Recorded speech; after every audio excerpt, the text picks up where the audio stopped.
Yes, ternyata iki Ibu Teresia Mariem iki ternyata satu produk karo kowe. Napa? Nek Bu Teresia Mariem iki bakul gedhok, kowe bakul geblek. Ya. Mula muga-muga kowe tak pujekke le bebojoan karo bojomu ya iso 50 taun. Ya. Amin. Bakul gedhok iso nanggap wayang, bakul gedhek ya kudu gedhek panjen. Bakul geblek ya iso kudu nanggap wayang. Nanggap sinten jenengan? Lah iya no. Jenengan tesih mboten nggih. Hah? Maksudnya tesih dalang napa mboten? Kowe sinden kok lambemu sambar gelap to? Kok sambar gelap ya? Lah wong nek aku kok sampean tesih mboten ayo dijaluk. Aku iki panjang umur wong kowe iki anak buahku, bendina ya melu aku tak neidit kok mujak-mujake. Maksudnya jenengan tesih mayang mboten wong kula nggih nikah nembe pinten taun niki? Heeh, pirang taun kowe karo bojomu? Kula nembe 7 taun. Lah isih 43 taun ya muga-muga aku. Ya ora ketang suaraku wis Yai Prabu. Ning tetep kudu tok tanggap perkara. Aku lho wegah. Aku wegah. Aku mung nguyah-nguyuh nek tuwa iki. Ayo. Setan iki ora. Iya mah. Masa dalang nganggo pempes. Ning kadang kala kuwi sok ditakokke lho, Ti. Lah napa? Kuwi sing kadang kala ana sing wong piyai sing ora ngerti, kuwi paling sok ditakokke dan siji cara istirahatnya bagaimana nek setiap malam pentas, loro mesti aku sok ditakoni ketemu wong luar Jawa sing seneng wayang. Enggak gimana, Pak? Kok bisa enggak kencing ya? Nah, kuwi pancen yo ana rahasiane. Napa rahasiane kula nggih dereng ngerti lho, Pak. Jane ora perkara dalang ki digdaya ora. Yo dalang ki iso ngampet nguyuh ora. Yo kadang kula yo ngampet nguyuh. Ning pancen yo karena hobine mayang, kesenengane mayang, pikiran nguyuh ki lali. Saiki nek paca piyai Lenggas mene nuwun sewu lho, ora ngarani piyai ngawu menika piyai sing seneng judi mboten. Ning nek wis ngedep kertu, wis to. Rong dina rong bengi ora nguyuh kowe betah. Saya menang. Iya. Saya kalah kok kuwalik. Ambure kalahmu niku bingung pikirane, ora gagas nguyuh. Ning nek menang nguyah-nguyuh ora ndelikke dhuwit. Iya. Oh, asline ngono kuwi. Iya. Cocok-cocok. Mula mayang ki ya hobi ya kesenengan. Dadi nek aku mayang ngene iki ora mikir nguyuh. Iya, ngono ya Mak. Iya ora bakal kebelet. Ning ya tau kebelet ki ya tau. Nggih kula tau ngerti jenengan medun. Nah, kene wis tau medun mayang. Wis no, mergo ora kuat tenan. Ning daerah Bantul ning Srandakan kono. Ah gara-gara kuwi wis tak amput wis ora iso tenan tak nggo ngeprak. Ngene iki kene mak celeng. Kene ngendi kok didumuk? Apa? Kuwi tangane kok ndumuk kono. Kowe weruh to? Weruh Ayo mripatmu sing cenanangan. Lah kula lho lagi ndelok jenengan kok ya mak celeng kok tangane ndono. Ayo mbok tok penging. Ayam iki wae tak penging aja rono. Oh, ya wis. Iya, mak celeng ora kuwatan mlaku aku. Delale sing di omah kok ya nampa. Iya. Aku meninu ngapunten nggih Pak, mboten napa-napa Mas. Iya, ya syukur. Dadi rahasiane niku mboten kon fokus tengen nek jenengan nggih mayang. Nah iya, pokoke wis nyinden ya fokus nyinden, rasa dadak mikir werna-werna. Sinden anggere kena adem fokuse aduh, mengko kepoyo aku. Lah kepoyo tenan. Mula aja sok celkap-celkop. Iya. Mboten. Ngono ya. Aja sik. Aja dirasani wis ben nengke wae, ora nguyuh nengke wae. Nek mboten nguyuh ya piye? Ya, ayo. Pak Saino kalih Bu Mariem. Ya, boleh bakul geblek ya tak dongak-dongake men kaya Bu Mariem. Pripun? Nadyan ming sak bakul gethuke putrane dadi kabeh iso mikul dhuwur mendem jero karo wong tuwa. Wong tuane perkawinan emas karo putra-putrane tanggapke wayang. Nggih, amin, Pak. Padha-padha leska tela nggih. Aku bakul geblek rung pati opayuhe geblekmu larange ra jamak-jamak. Monggo ya rasane ora teko enak ya wis. Sing ngomong sinten? Ngene kula wis saiki wis laris lho. Ya syukur nek wis laris aja larang-larang. Ya. Lah, manut karo kekuatan. Kula manut telone nek telone larang ya bakule gebleke dadi larang. Oh, manut anu sumbere ya. Sumbere ngoten niku nggih. Jenengan nek nggih pun tau to? Pun tau. Wis tau ngapa? Maem geblek kula. Kae rak ora tuku rak ming tok sugo. Lah nggih kula ora muni tuku lho, maem. Ya mentok sugone ya ora pati enak. Lah? Mula aku ming entek siji. Siji. Tok tawani tanduk napa, Pak? Emoh aku yo. Arep wae. Ngarep apa siji tok wis. Siji. Kecut rasane iki. Kecut. Heeh. Kecut kok njaluk meneh. Kecut njaluk nek kapan wong pangan siji kok njaluk meneh. Lah wong bar kuwi yo njuk murah-murah, enake geblekmu ngonten iku kok. Nah yo. Kok ora? Kecut ning numani. Iya. Cekak yo. Mula aku yo njur murah-murah njulak njaluk. Napa, Pak? Ayo Mbak Tatin ngersake napa? Badhe nyekar menapa? Nggih, menika napa, Pak? Sriuning. Nggih. Ya. Nggih piye lah pripun? Sabar nggih, Pak. Nggih kan mawon. Apa? Kadung tresna nggih. Ya, iki suasanane suasana perkawinan Mas Nggih. ya. Suasana katresnan. Ya, men saya akeh katresnane Pak Saino Pak Sono kalih Bu Mariem. Ya, nggih. ya. Bawani. Rina wangi dadi ati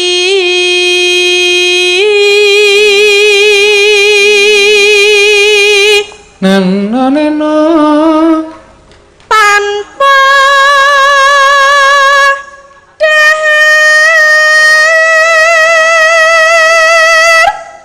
tanpa nindra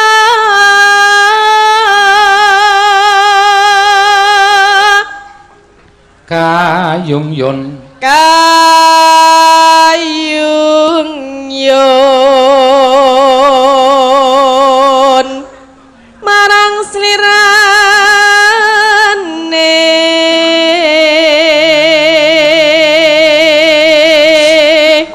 eno tansah kumawanging netra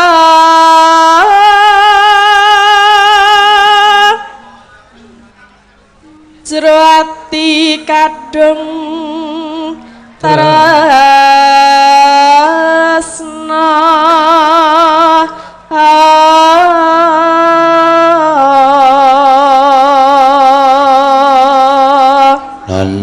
neno pan liya among sliramu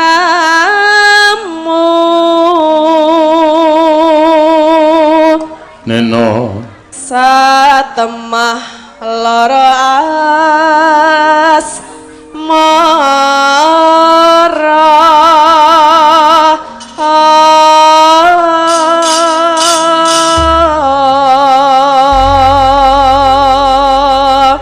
ya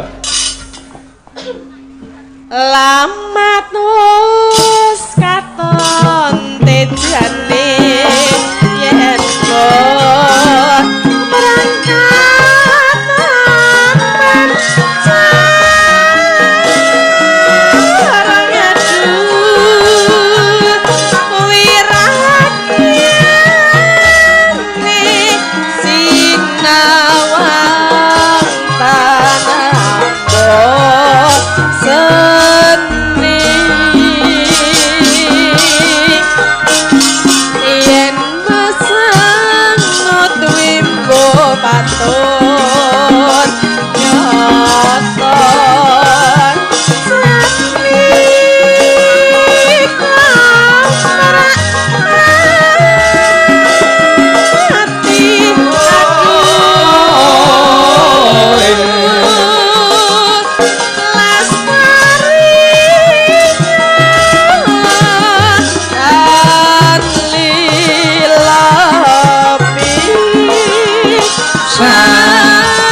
Neno Pacane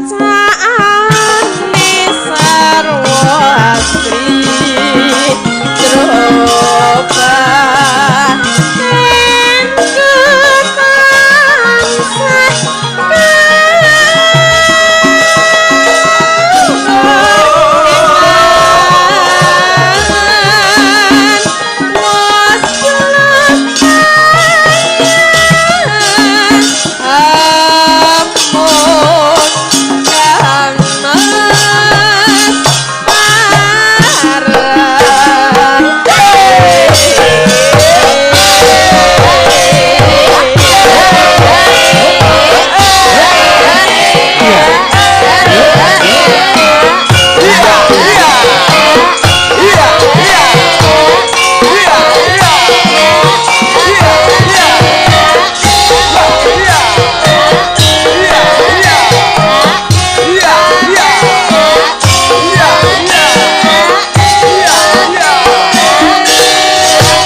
Glereng-glereng.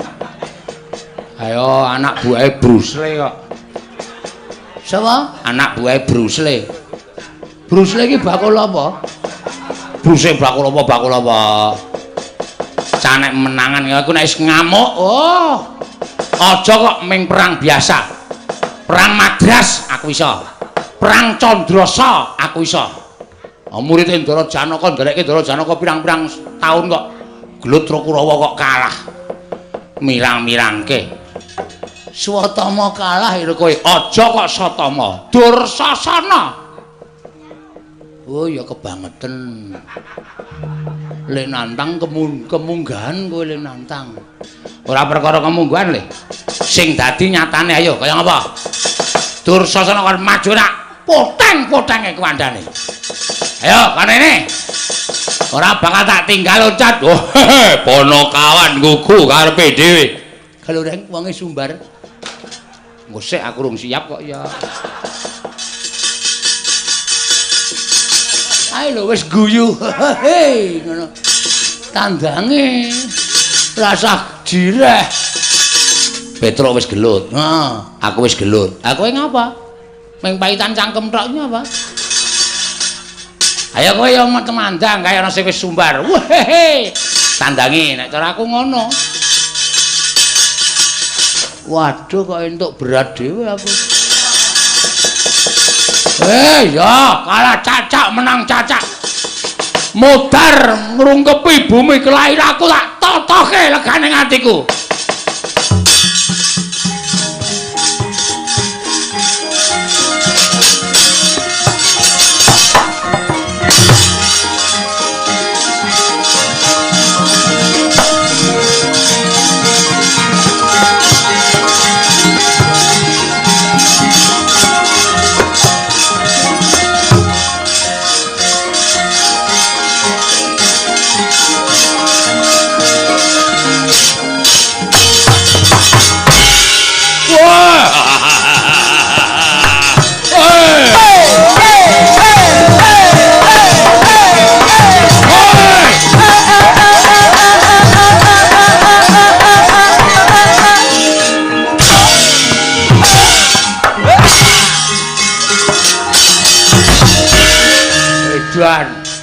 Joget kok ora aturan.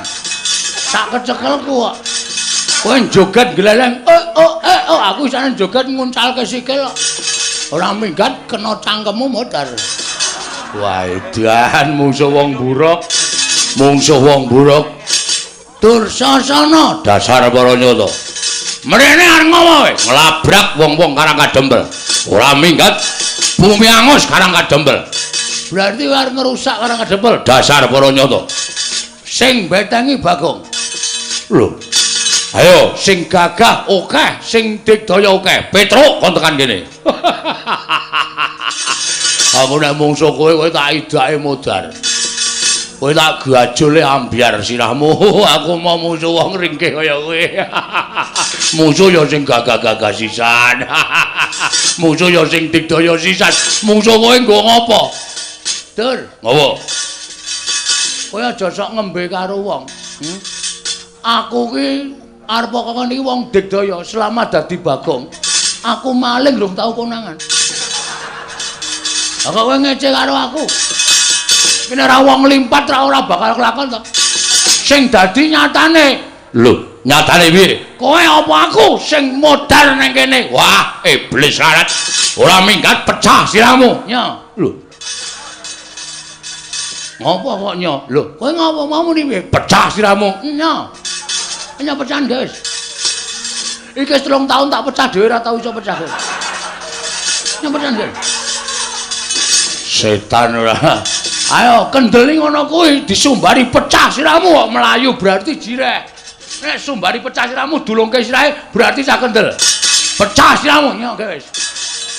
Kowe wani wong ngene iki rong karuan wani nek aku sing muni pecah sirahmu dur, kowe mesti mak teratap ngono. Nek aku ki wong uripe jelek kok. Dadi nggo ngopo aku urip? Urip bendina mung nyaur 2000. Esuk 2000, awan 2000, sore 2000, tekor. Nyo. Edan ora edan serius iki nyo.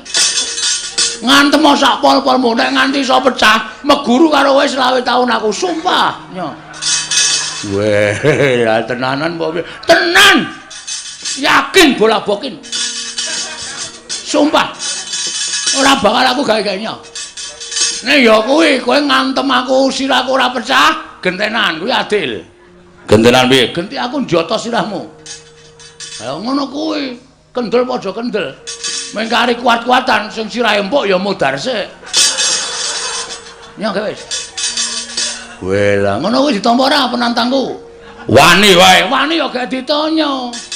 Ping pira? Manut, aku ki ping pira-pira manut kok. Watone isih kuat aku isih gelem. Nya. Iya, iya. Kendel tenan kowe. Wedi, nek aku madhep rene wedi, tak mungkur wis nya kowe nya. Nya wis. Nyobres ngono. Piye toh? Kene ora gelem, kene ora gelem. Maksud lu gimana? Iya, iya, aku ki pangeran pati kok mung karo kere kok kalah kendel. Isin aku. Oh, ambangane aku ndisi kowe batur, aku disi ana. Nya ayo. Ayo. Wedi saka arep mburi kok nya ayo. Kuwi ngapae? Tawa apa ngapa kuwi? Kaya aku iki lho nya. Lho, mat. Suwe mat. Diantem ya ora apa-apa. Mburi wae nya. Lho kene iki mat. Lho, ora gelis. Oh, mat ya mat kok nya ayo. Mburi kok nya ayo. Ngantem tenan modar tenan. Kaya aku lho nya. Iya aku ya iya kok nya. Ayo areng apa? Mburi kok nya, mburi nya. Padange cah kendel isih. Oh itu. Terus ya modar tenan. Yo serius yo. Ayo. Kowe sik aku sik manut. Manut. Nya aku sik nya, sampean Pangeran Pati tak punjung nya. Lek pecah, kowe lak domongi kok iki 3 tahun tak pecah kira tau pecah. Nya, nek sampean mecah siraku sekali tonyo iso pecah, aku mengucapkan matur nuwun. Iya. Nya malah tok entengke patiku nya. Pecah siramu. Nya. Kowe iki domongi ngayal lho, wis to? Lho, wis e. Lho. Wis to? Wis. Lho, kok ora krasa? Wah, lah demet ki. Wah, ngece tenan iki. Wis tak antem kok mulih ora krasa. Edan. Wo, celeng tenan. Wis ngantem to, wis. Meneh ora? Ya meneh kene. Yo, tak hitungi lho iki wis pisan lho iki tambah meneh pindho. Yo. Engko balese pindho. Yo. Wah, dia-diamu e. Endi sing jebol? Mbok nek ngomong ora ngawur. Lho. Lho kowe mumet ya ora, kaget ya ora. Ayo ngene iki keahlianku. Ayo kene pindho apa tambah? Wis pindho wae. Ayo kene gentenan. Oh, aduh, modal iki. Ya adil ora kok modal adil. Ya, aduh.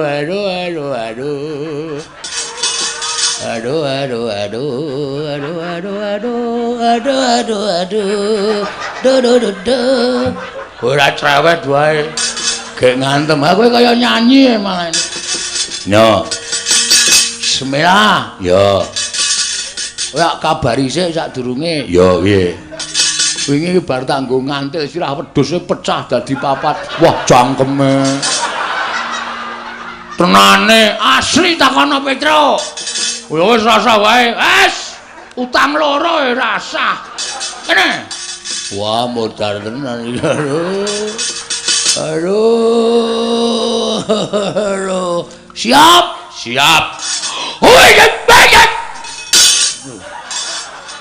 Wes. Akene mek semono. Wah. Gile, ayo, mbok ping 5 kas. Ta. Ya. Mati jeneng aku mati jeneng kowe. Kowe guyon kowe. Aku ngantem tenan ya, Dur. Meng kekuatanku ki meng semono kowe. Ayo kene gentenan. Nya. Nah, lho. Nah. Ping 3 lho kowe. Ya. Kene. Ya belajar. Mbok sing tenanan. Aku ki tenanan ya, Dur, yakin sumpah. Iki lho, sikilku sing. Lho, bledok mlayu rono. Iya. Pisan to lagian? Nya. Madhep mburi. Oke, nya. Waduh. Kurang pisan. Ya, nya. Ta.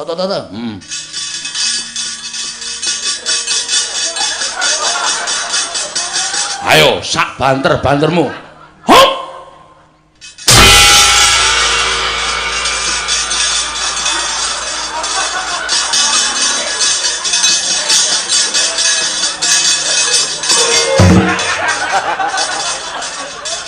Der.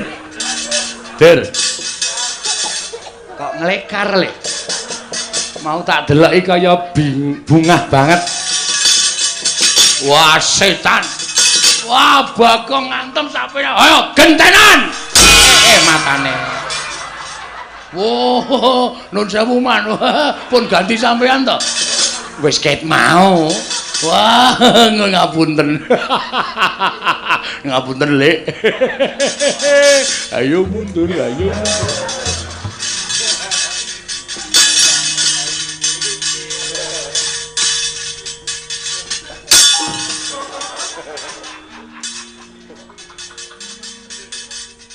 Ngapain kok ngendelik kan? Sing ngetape Kurawa sapa? Aku. Sing ngakon Dirna. Terus sing ngakon ngamuk ning kana kedepe sapa? Aku. Kowe wong tuwa apa bocah?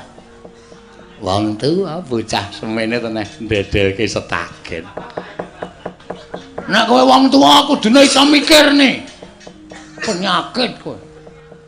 Kurawa tak ketapi kok ngerampok utawa kok ngrusak karo ngedemel iki.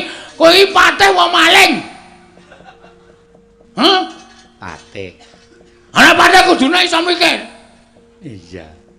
Ora nek. Rene. Ora ana bandem watu kowe. Iya. Iya. Aduh. Kowe ngerti Bagong nek wis nesu apa? Medeni tak omong. Aku nek wis nesu tanggaku geger pitike tak blediki kabeh. Cek aku mbok udu, Pak bledek kabeh bleh kabeh. Iya. Aku nek ngene iki rame mangan wonge kelakoni ta omonge. Iya aku njaluk ngapura. Aku tak bali rana, aja tak seneni aku kok tratapan. Aku iki lemah jantung lho, Gang. Ora perdu lemah jantung. Arep lemah lempung sak ngarepmu. Kowe paham ora? Karang kadempel iki ora duwe salah ora duwe luput ora gorong Istina. Durna arep boyong Semar kok wong karang kadempel dikatutke dosane karo piye? Karepmu piye? Iya. Agawa kluku bareng. Arep tak nggo ngapa? Kapok ora kowe? Kapok. Sadar? Sadar. Aku tak rono ya. Tak rono. Kena rono ning ngono syarate. Syarate apa? Kowe nek tak undang sengkune ngono le wangsulan dalem Pak Guru, ngono ya. Ora iki aku isin le, Kang. Aku wegah aku. Aku isin nek ngono kuwi gelem ora? Keprok watu apa semaur? Semaur. Ah, ngono. Wiwiti ya. Ayo lungguh ngisor. Nggih. Senggune dalem Pak Guru. Kelas piro, Lik? Kelas 3. Ora munggah ping piro? Ping 6. Ngopo kok ora munggah? Nginjen roke Bu Guru. Murid kok nginjen rok? Rok di PP. Kok ketok apane? Jepitane. Edan ora. Wis kono rono. Nggih. Karo nyanyi. Izin gila. Pak Gere. Masa kula nyanyi? Nyanyi ora, nyanyi apa ditonyo? Ditonyo. Ana nyanyi. Wis kono rono. Rembulan ngono. Lagune sing anyar iki lho, lagune si sapa jenenge? Nela Gareng. Nolo Gareng kok Nela Gareng anu. Nela Karisma. Wis ora gawe nyanyi, mentok tak kandhane engko anggere mandek kok buandem watu. Mentok. Ngono ora mentok. Iya ta kowe? Notasine sing bener keprowak. Nggih. Mboten hafal. Kudu apa mentok kok. Nggih, sugeng dalu sedaya mawon. Niki sowan wonten ning Ngawu nggih. Heeh, Ngawu Mbatu Retno. Ngawu boto? Batu. Nganggo boto mboten? Oh, nggih Ngawu Bata Baturetno. Oh. Makane untune putih-putih kabeh kene. Sebabe? Lah nek sikat gigi ne nganggo Ngawu karo nganggo Bata. Nek wong jaman biyen Kurang ajar lho kowe. Piyahe kene kok nek ana sing tersinggung piye ora. Ning ya malah apik lho jane tinimbang pasta gigi janjane cara kuno mbiyen ya pancen nganggo awu. Nganggo ya nganggo Bata ya, Pak. Iya, ngresiki wajan barang kae nganggo awu malah resik. Lah dadi nek sikatan nganggo awu iki tok anggap cangkeme wajan ngono apa piye?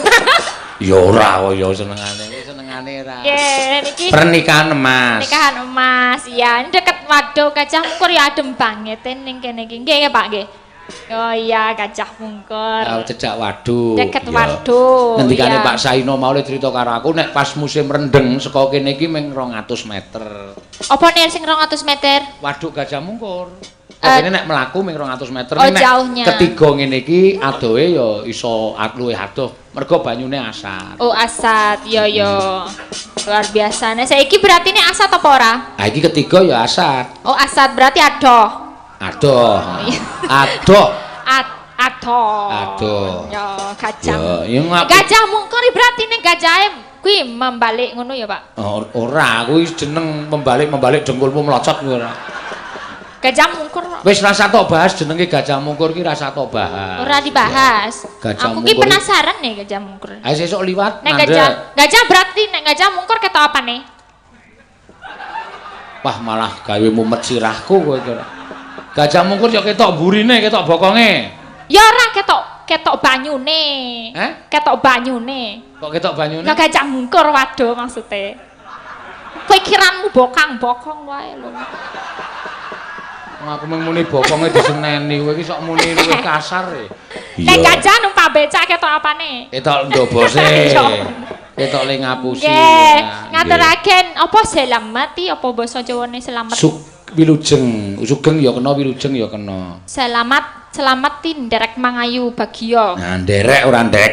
Nek nderek ki mobil kae diderek. Derek manom derek mangayu bagya. Ya. Kale Bapak Saino. Saino. Lazarus Saino. Lazarus Saino. Heeh, terus karo ibu Kale Bu Maria, Teresia Mariem. Mariem Wati. Mariem tok ya? Mariem tok ora tambahi Wati kok. Oh, iya. Mariem Wati ora. Mbiyen Bu ketemu Mariem ki nek Bu nesu Mariem. nyemelangi lho. Kenapa nyemelangi? Aku nek nganti Bu Mariem nesu, wow dipenerke nang kowe disumet jeleng. Kena kowe ambyar. Apa nek kuine? Meriem? Padake meriam. Meriam bom maksudnya. Ah iya. Ora ya iki Mbak Meriam iki bakul gethuk. Heeh. Dubom Bakul gedhok ning pasar. ning pasar nongko apa nih? Oh. Pasar napa, Pak? Nongko. Hah? Pasar Batu. Pasar Batu. Pasar Batu. Bu Mariam berarti nek ketemune karo Pak Saino ning pasar mergo tuku gethuk. Yam tuku gethuk ke ngono ya. Wah, sweet. Suwi-suwi apa? Ayo roman kere, Pak. Roman apa? Roman kere. Lah ya ngono kuwi nek wong so sweet ngono kuwi roman kere saka tuku gethuk. Saiki so 50 taun. Iya. Nek wiyaga karo sinden ya mergo ning bis pamane to. Cekel-cekelan tangan. Dadi roman kere. Roman kere ya. Iya. Kuwi cek kaya ngono kuwi mah berprestasi kuwi ne. Malah nyatane perkawinane langgeng ya. Langgeng luar Saka wiwitan biasa. Pak Saino mlaku ning pasar kesel terus Bu Mariem lagi ngolak-alik gedhoke tumbas gedhoke Bu dadi lan katresnane Iya. nganti iso 50 taun. Nah kuwi adiling Gusti kuwi. Elok ya, Pak. Iya. Ya, Aku ya. kok ora rabi-rabi. Durung ketemu karo jodone. Aku Jajal, sabar ya, kowe. Pak. Jajal, kowe sesuk rasane ndene dodol gedhok. Oh ngono, Pak. Ambok menawa Ayo, itu jodohmu. ya bener. Lah nek nyinden aku lek ketemu jodohku kapan? Nah, Saiki nek bengi wayangan, Heeh. esuk turu wayangan meneh. Lah ketemu jodohne kapan? ayo ya, Pak. makane golek kok. Berarti ini aku rasa nyinden ya, Pak. Rasa nyinden tur upama kowe entuk bojo ki paling bojomu ki mati meruput. Kok mati meruput? Gagas suaramu le kaya ngono kuwi wis bojomu ki bludrek terus darah tinggi terus modar. Masa ayune kaya ngene masa. Nek tangi esuke getangi, Pak. Aku gawe geteh. Bisa modar bojomu pisan. Kudu sing alus ya, Pak. Kudu sing alus. Mulai tak ajari to kowe. Selama kowe ning Jogja rak selalu tak didik. Saya alus, saya alus, saya alus. Oh iya. Nderek Mangayu Bagyo. Nderek Mangayu Bagyo. Ayo tiroke. Nderek Sing persis suaraku. Derek Mangayu Bagyo. Mangayu Bagyo. Kagem Bapak Lazarus Sahino kalian Ibu Teresia Mariem mugi tansah tansah pinaringan berkahing Gusti saged langgeng anggenipun bangun katresnan. Aduh banget. Engko kowe nek ra dawa ora trima. Ambenipun apa? Ambene ngembleki kowe kuwi. Ambenipun apa? Anggenipun kok amben-amben. Oh, amben. Pak Sainoro Bu Marim wis tok pernah kene amben. 50 tahun ki wis dong deke. Anggenipun mangun katresnan. Bebrayan. Oh, bebrayan. Sok tau ora. Bebrayan. Nggih, bebrayan. Nah, putra wayah. Pinaringono. Sehat. Saged mikul dhuwur. Mendem.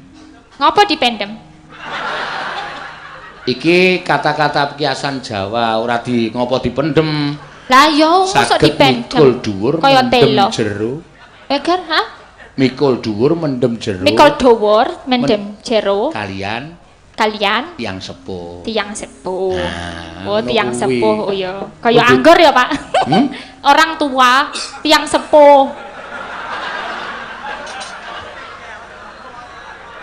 Yo anggape Pak Saino mendemi ngono apa piye? Kok anggur ki kowe ora anggur orang tua ya orang tua. Nggih. Orang tua ya piyai sepuh kok anggur. Ya rasa nesu-nesu, ra pareng. Kok rawat lho. Kudu sabar. Dicontoh Pak Saino karo Bu Maryam iki karena kesabaran iso 50 tahun. Aku ki mbiyen sadurunge kowe melu aku ki sabar banget. Dadi sing salah. Kowe melu aku ki getihku gampang munggah. Nek omong ngawur kandhani ngayal. Iya. Berarti nek sing salah aku. Ah iya kok dijak. Lah kok dijak terus? Sing ngejak sapa wong kowe iki ngintil terus kok. Nanti malam mayang ya Pak? Iya. Ikut. Oh, lah. Iya. Ya ora apa-apa. Ya semoga dapat teman terus ya langgeng sampai akhir hayatnya selalu bersama. Moh aku basa Jawa. Angel Pak. Belajar. Kowe iki wis ngisen-isenke aku bola-bali ora. Iya, cah iki radong lho. Wis tak omongi ning ngomah tak omongi ana pitik nyegugruk nang ngisor wit kae. Kuwi kenapa, Pak? Kuwi nek cara pitik teleke putih. Oh, teleke putih ki apa? Lara.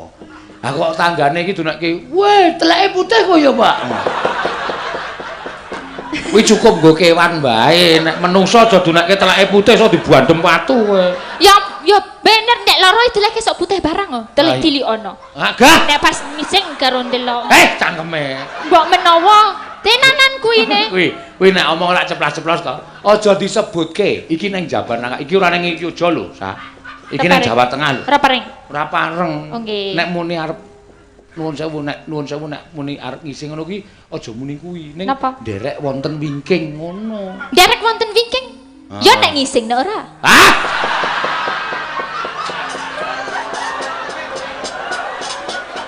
Wis cilaka. Durung tentu ngising nek. Iya. Ora to balen-baleni ya wae jan tak kepruk modar kowe.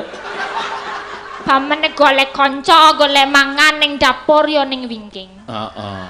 Ra mesti ngising to. Ning basane Jawa ki nang kono kuwi. Ha ya ning mburi wingking mburi. Heeh. Coba kowe sekali-sekali sesuk nek bubar rasa bali sik, kowe baliawan terus mlaku-mlaku ning desa ngono nek ketemu ibu-ibu bapak-bapak, "Pak, nderek ngising ora kepruk watu ndasmu."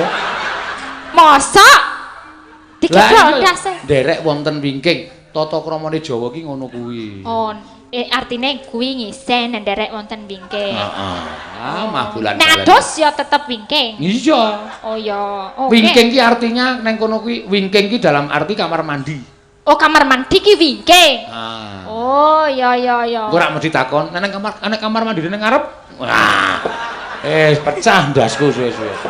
Lah ya ora mesti ning mburi ya soalnya nek. Nah, iya. Iya. Nggih, kesenang. Ini tadi juga udah ada misa. Romo juga masih lenggah ya kayaknya ya. Romo Ya. dari Papua. Dari Iya. Papua, oh dari lingkungan sini juga ada. Lingkungan Batu Retno nggih. Nggih. Lingkungane kene Iya. Paroki Batu Retno. Kuwi sak Nggih. aliran karo kowe ya ta. Saaliran Lah iya nggih. memang bener kok ya. Nggih. Niki ngaturaken napa? Apa? Kowe arep nembang apa ngaturke? Arepa suaramu kagok nek nembang pancen pinter. Ning gumun kuwi lho. Kok stelane cangkem ki piye to ya? Kok stelane? Oh, setelan cangkep. Lah wong nek nembang ki apik kok ngangger omong kok ajak-ajak kae. Iya, rareti ngene iki gawane nek salah ya di ngapura ngono wae lah. Ah nek suwe-suwe ya ora ngapura, kowe suwe-suwe ora tau belajar kok. Suwe-suwe ndak dikandani oke-oke tekan omah ya tok lalekke, tekan omah ya tok lalekke. Ayo menungso jarene kadonongan ino salah lali lilo-lilo. Kok jenengan Menungso kedunungan ino lali salah apes lan mati kok lilo-lilo dengkulmu mlocot. rareti ya. Ora dong ya ora samuni. Ya mung nyontoh kok biasane ngrungokke ben dino ben bengi. Ah iya. Ya kuwi iso tok gawe kaya ngono menungso kedunungan ino. Kadonongan apa baleni? Apa, Ino salah lali-lali. Lali-lali apes. Ino lali salah apes lan mati. Oh, ino salah lali apes mati yo. Apes ora apes. Apes mati. Apes, Aku ki wis kepirangan bola-bali lho kowe sak. Lah iya. Tak jak blonjo ning Jakarta kono ning mall. Wong aku ki ming liwat anu lho nok patung dinehi kathok jero karo BH. Iya. Aku ki mlaku alon-alon ki digetak. Delok cawet. Setan ya aku. Seneng ya, Pak. Seneng apa? Aku tok getak aku dadi isin e. Mbok rasamu ning ngono kuwi. Kan ekspresi kuwi natural. Iya. Ya ora apa-apa. Yo dibawani, Mbak. Nggih. Napa nggih niki? Lagune apa? Anu pelok wae, pelok Pangkur Semarang anu sampean kuwi Pak. Jos. Yo. Yo. Mingkar mingkurengo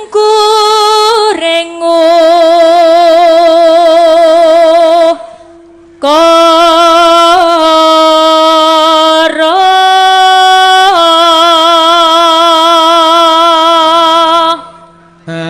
akarono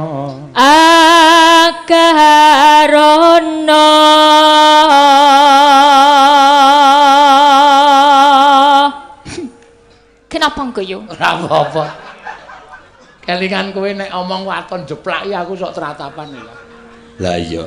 Mayang ning Pontianak. Iya. Ana penonton ning pinggir panggung muni. Njaluk apa jenenge iki? Banyu langit.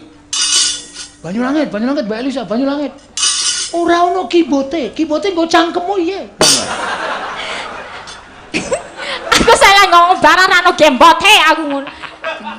Gembot ana dhewe. Ngono kuwi. Digetar. Aku mak tratap ngono. Ayo neng sebrang e. Iya, nek wonge ora trima piye tak elekke njukan bocah ora ngono kuwi sing sopan. Lah wong ora mugi kok jrembet bae ora ngono. Wis muring-muring pokoke malah. Iya. Nyokoti apa-apa. Apa nyokoti? Kaya tikus, menungso iki Pak padake. Karena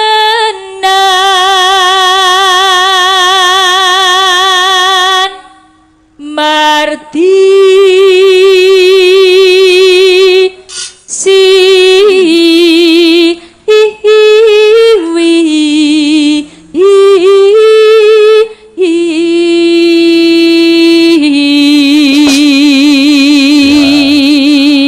Pak aku arep takon. Apa?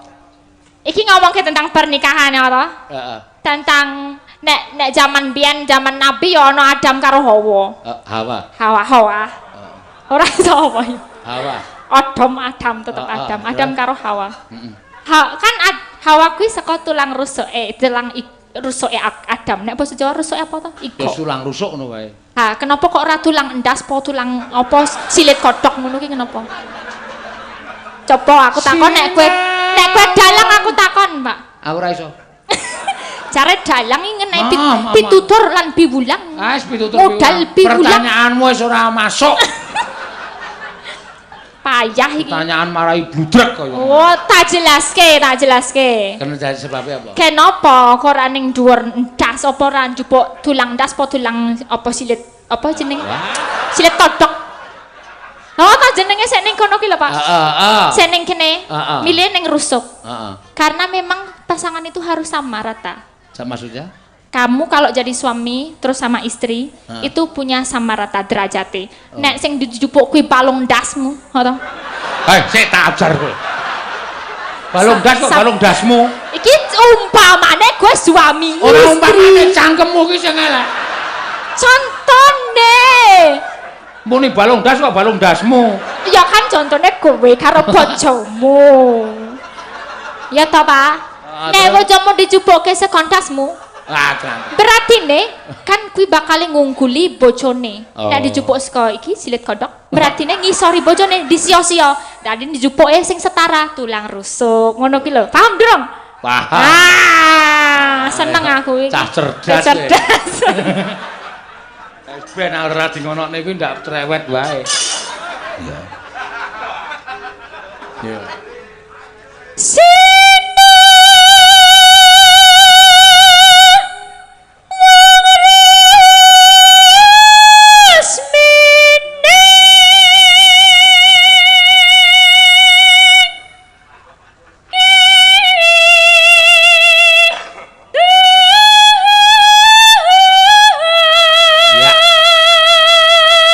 Terus.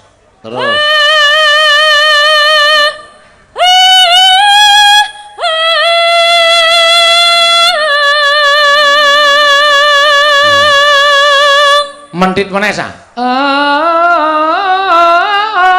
Ayo, kaya kowe nek neng Sulawesi kae lho. Apa? Ame nganggo kathok antok terus. Wah, semi. Telo iki. Asem ya. Ya Misuh kok ora mantep. Asem. Ngono diajarine. Asem mi kowe iki. Telo pancen. Heeh. Yo.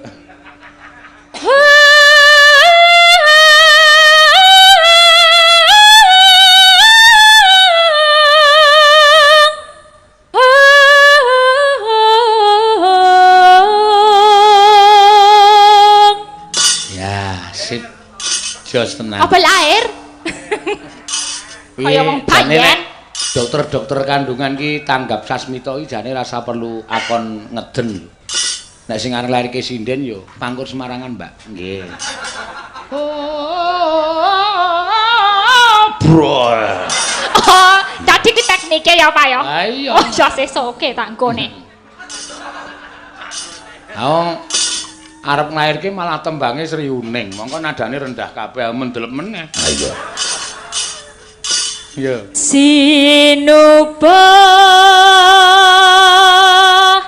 Sinukarto mreh Gretarto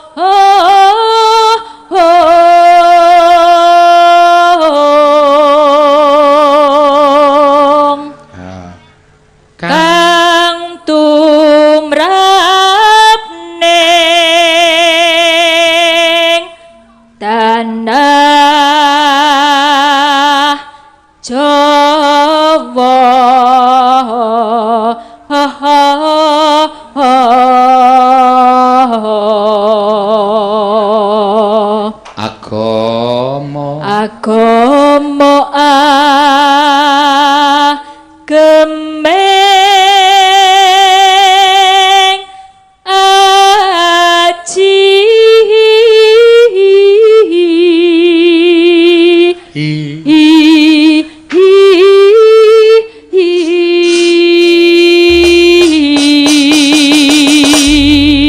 Iya, tibake apa sa? Tembang kangen wae. Apa? Tembang kangen. Tembak Iya. kangen. Tembang kangen. Oh, tembangan seru-seru tembangnya dari tembak kangen. Tembang kangen. Tembang kangen ya. Yo monggo, yo dados yuk.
Limpo.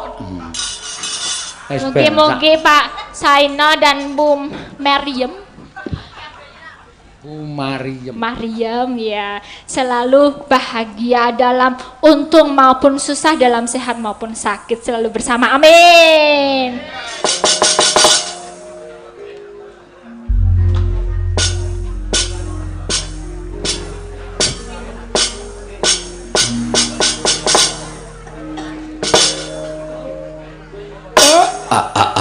Blegegegugeg sadulita mel kaya dene kejugrukan wukir sari kelepaning samudra madu. Ing atasipun namung sak sudung kula kemawon. Lah kok kerawuhan priyagung mboten pangling. Menika pepunden kula para Pandhawa, Den.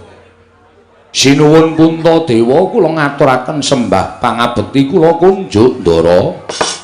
Iya. Kakang Semar ndak tampa tiba sepadha-padha Kakang. Mung salam taklimku wae katur ngersaning Kakang Nayantaka. Nggih kula tampi. Dadosaken bombong raos sing manahipun ing abdipun Semar dipun sekecakaken anggenipun lenggah Ndara. Ora kurang prayoga praptaning Puntadewana ing Karang Kadempel Kyai Semar Badranaya. Ndara Werkudara wilujeng Den.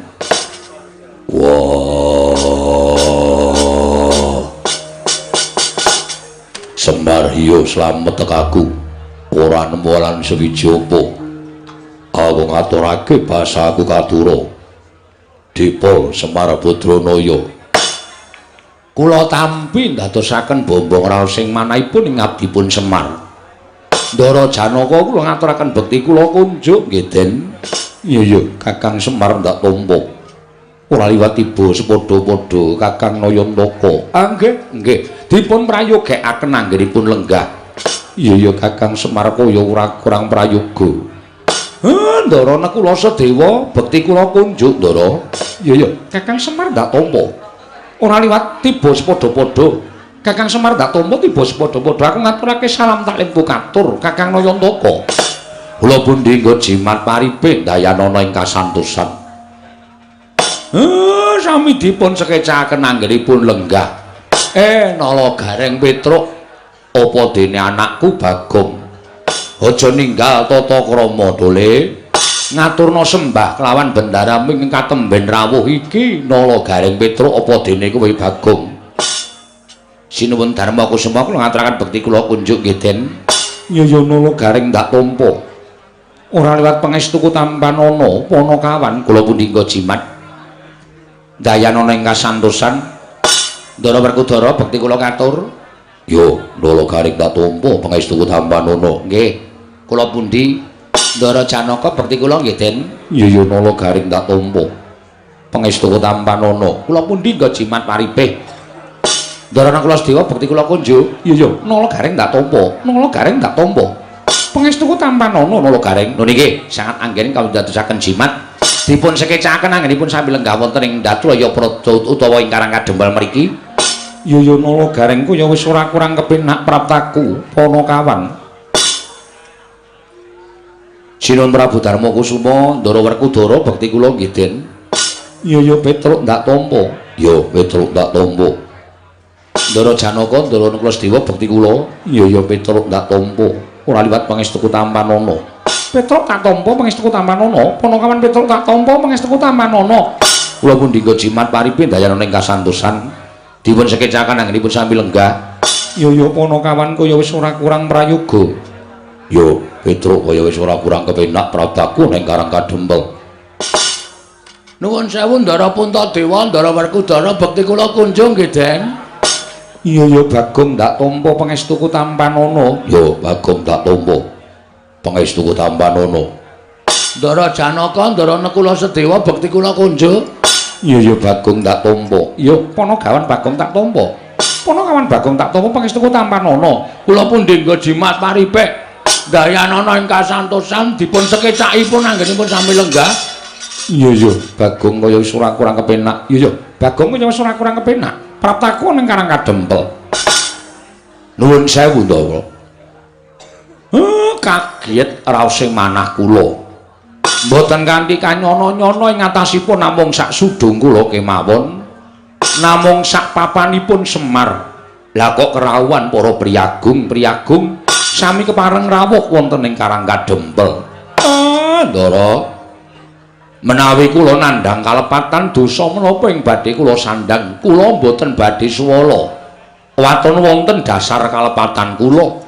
Upami rawuhipun dika sedaya menika namung badhe paring ganjaran dhateng Semar, lelabuhan apa sing pun kula lakoni. Den keparing abdipun Badranaya cumadung dawuh Ndara.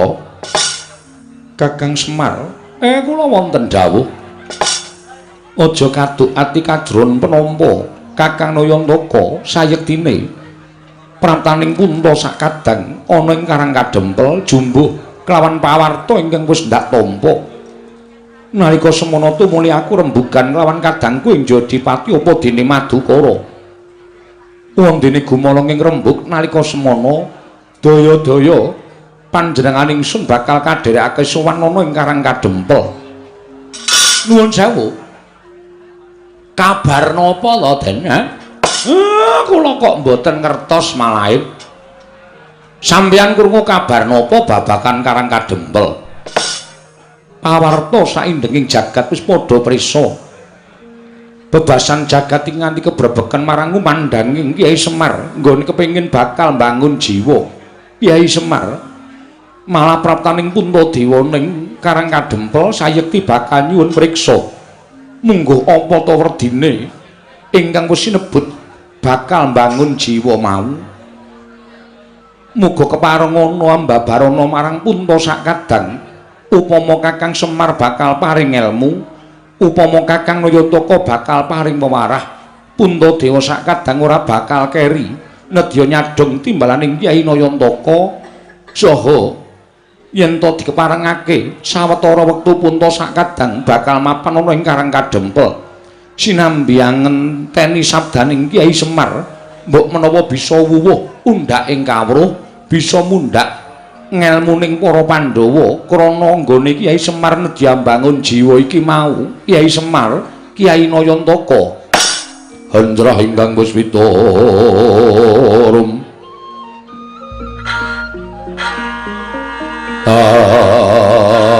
asiring samirana mrih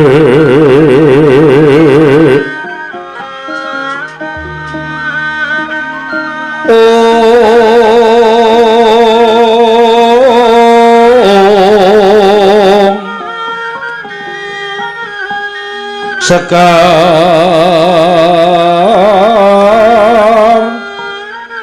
kadung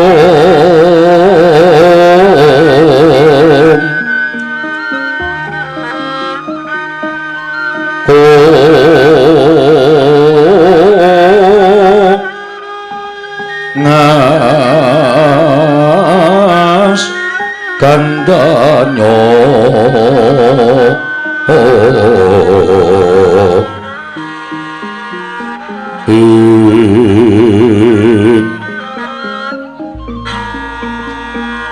maweraras retnaning driya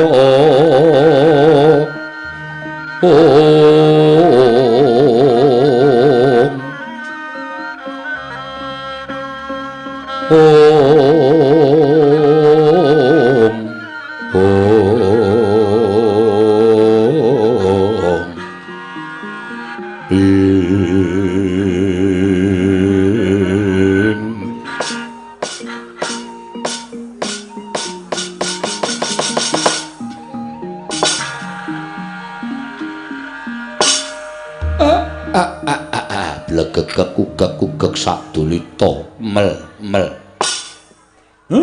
mboten kanthi kanyono-nyono jebul bendara kula Pandhawa menika satunggiling satriya ingkang sami lantip panggrahitane. Nadyan dereng kawiyos sing ngatur nembe ginebeng wonten saklebeting manah kemawon. Lah kok tanggap ing sasmita. Kula ora percaya nek sampeyan krungu pawarta menika saking para kawula, saking para nayaka. Ning merga sampeyan nggone Mahasingasamun wekasan saged maos batosipun Semar. Syukur Ndara, syukur. Niku tegese sampeyan-sampeyan satriya ingkang ora ninggal lan tiping panggraita ora nggunakake tata lair tok ning sing manggunakake tata batin. Lah niki lho. Niki sing kula senengi enten mriki niki. Racak-racake satriya yen wis kesinungan derajat pangkat, kesinungan daya kawijayan sing ngungkuli marang sak pepadane niku adat sabene sing digunakake ming tata lair tok, batin ora tau digunakake. Lah enten wonten niku kathah para satriya ingkang keseluruh dalan sing kleru, keseluruh marga sing boten sak mestinipun. Mula Ndara jejering satriya menika kedang ginakaken paningal lair nanging paningaling batos sampun ngantos kantun. Amargi menapa? Menawi mboten ginakaken paningal batos, badhe nungsang puyang numbuk bentus lampahipun. Iya Kiai Semar.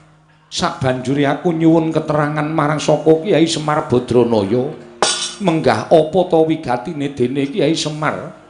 Nedya mbabar mbangun jiwa mau sayektine kepiye? Niki mung rasa prihatin kula kok, Den. Raos prihatin kula dhateng kawontenan sakmenika, utamanipun kawontenan negari Ngamarta. Ngamarta menika dipunasta dening pepunjuling para satriya inggih ndika Pandhawa gangsal cacahipun jumbuh kalian dasar negari lan ugi jumbuh kalian panembahing titah. Iya Kiai Semar. Ning nuwun sewu, beciking Narapraja kok mboten dipun kanteni kalian beciking para kawula, cobi to. Nek sampeyan purun mandhap wonten ing Kitha Gora, langkung-langkung wonten ing Karang Pradisan, minggahing wonten ing Parden. Negari Ngamarta sakmenika sampun beda kalian negari Ngamarta ingkang riyin lho, Den. Negari Ngamarta sing biyen iku negara ingkang panjang punjung pasir pawukir lo jinawi, gemah ripah karta tata raharja. Kawulane padha tentrem, kawulane padha ayem, boten suk-sukan pikire, boten suk-sukan atine. Kabeh-kabeh duwe rasa hormat ngurmati marang sak pepadaning urip ing bab samukawisipun. Ning sakniki kok benten. Sakniki adoh sungsate. Kawula Ngamarta racak-racake padha nggugu karepe dhewe, malah luwih-luwih ora percaya marang pernatan hukum negara Ngamarta sing digunakake hukum pribadi diri pribadine dhewe. Waton kasembadan sing gigayuh, pundi-pundi kathah regejegan, pundi-pundi kathah bentak sirah, kawula pun boten tentrem. Gesanging kawula menika raosipun namung was-was kuwatir durga ngangsa-angsa lan sapiturutipun. Kawontenan ingkang mekaten menika kala wau nuwuhaken tandha prihatos saklebeting manah kula. Tumuli kula kepengin bangun jiwanipun para kawula supados wangsul minangka dados jejering kawula negari Ngamarta ingkang pitados kalian pranataning hukum lan pitados kalian menapa ingkang dados gegebeganipun negari Ngamarta. Kiai Semar yo pancen mengkono. Malah aku ngaturake panuwun Kiai dening atase ming sak Kiai Semar nanging banget nggone gatekake kahanan negara ing Ngamarta. Yen to pancen mengkono panjenengan ingsun rumangsa luput ing atase minangka jejering Nalindra ora mawas marang gelaring kahanan negara Ngamarta ingkang dak buru amung kanikmataning praja Ngamarta sartaning para nayaka Punggawa dene kawula dina samengko rumangsa dikiwakake dening Nalindra Ngamarta Prabu Darma Kusuma Kyai. Syukur Den. Wong niku lu apik-apike wong niku nek gelem ngakoni luput, apik-apike menungsa niku nek gelem ngakoni salah. Ngoten. Nek sampeyan wis rumangsa kelimput anggenipun gatekaken para kawula niki dadi pratandha lan dadi pancatan anggen kula badhe mbangun jiwanipun kawula sak negari Ngamarta, jiwanipun para Pandhawa menika mangke badhe kasembadan. Matur suwun Ndara. Iya Kiai Semar. Wasipun sampeyan ampun kendhat anggenipun tansah netepi dhateng darmanipun utawi warah kawruhing kraton. Warah kawruhing kraton piye Kiai Semar? Napa kudu kula baleni melih? Mergi sampeyan pun diwulang duk nalika badhe jumeneng nata wonten negari Ngamarta duk nalika semanten. Wewarah kawruh ing kraton menika tanganipun wonten 9 cacahipun. Ana 9 Kyai nggih. 1 wajibing ratu.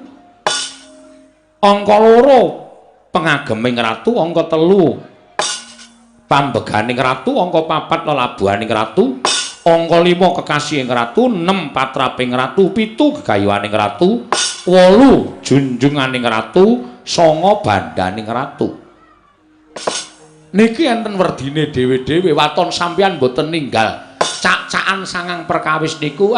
Kula kinten sampeyan tetep ditresnani dening para kawula. Iya Kyai. Wajibing ratu menika kudu tansah anata, haniti, hamariksa sarta misesa dhateng para kawula. Menika wajibing ratu. Angka 2 pengageming ratu menika sampun ngantos tinggal marang pakarti sama beda dana dendha. Mboten sah kula jlentrehke wong sak donya niku wis do ngerti kabeh tembung sama beda dana dendha.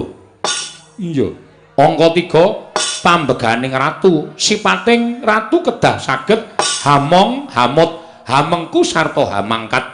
Angka 3 lelabuhaning ratu, anatepana berbudi bawa leksana, animpuna ing aguna, amumpuni ing kautaman.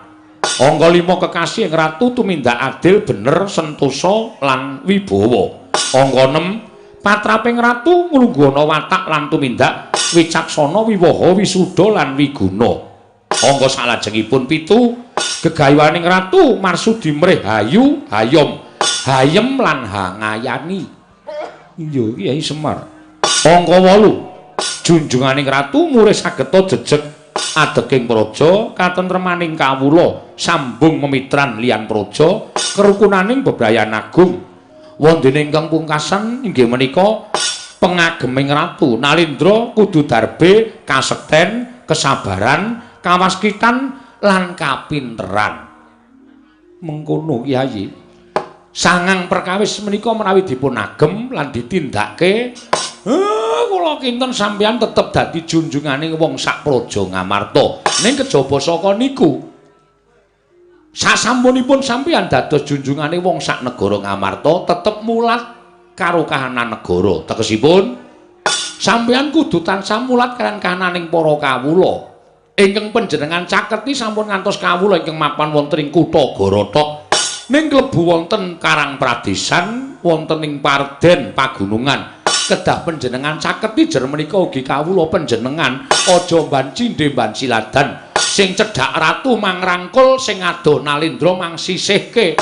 Niku mengke dadi srana tetel kapercayaning para kawula. Nek pun tetel kapercayaning para kawula, nuwun sewu lho Den, nuwun sewu. Ampuha dikaya ngapa kekuatan sampean ra iso ngalahke kekuataning kawula. Iya Kyai Semar, aku ngrumangsani. Nggih, syukur nek pun ngrumangsani. Kanthi cara mekaten, monggo sakmenika wiwit dipun dandosi jiwaning para kawula srana sampun ngantos panjenengan ginakake Prabaya, sampun ngantos panjenengan ginakake bondo donya ning rasa niku sing luwih wigati. Rasaning kawula mangcaketi.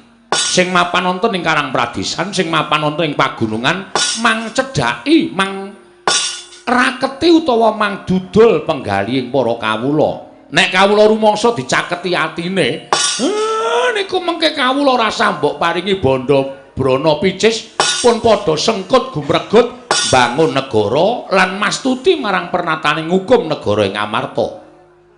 Niku ning nek sampeyan bola-bali menggunakake brana picis niku ateges sampeyan gunakake cara-cara sing luput. Merga brana picis niku iso ngajeni suwijining wong. Iso Ndara, saged. Pendak-pendak sampeyan paring brana picis, pendak-pendak sampeyan paring dedana dhateng kawula. Kawula saged ngajeni sampeyan ning nuwun sewu sing jeneng bondo niku iso entek. Nek bandane entek sing mangkeki brana picis sing ngajeni karo sampeyan wau nyedak mawon mboten. Nyedak mawon mboten.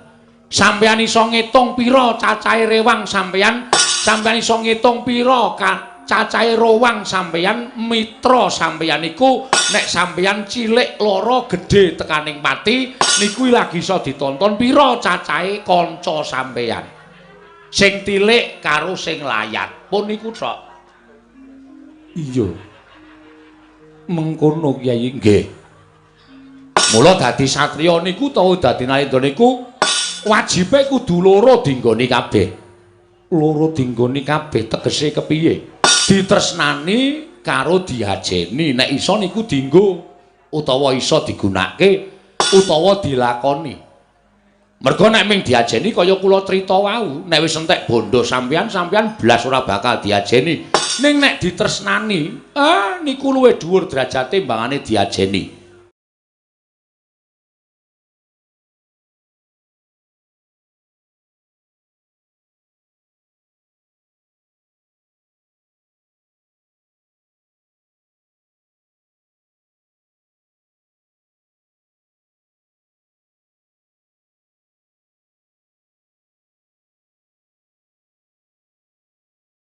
khususon ilarohi Kiseno Nugroho bin Ki Suparman Al-Fatihah.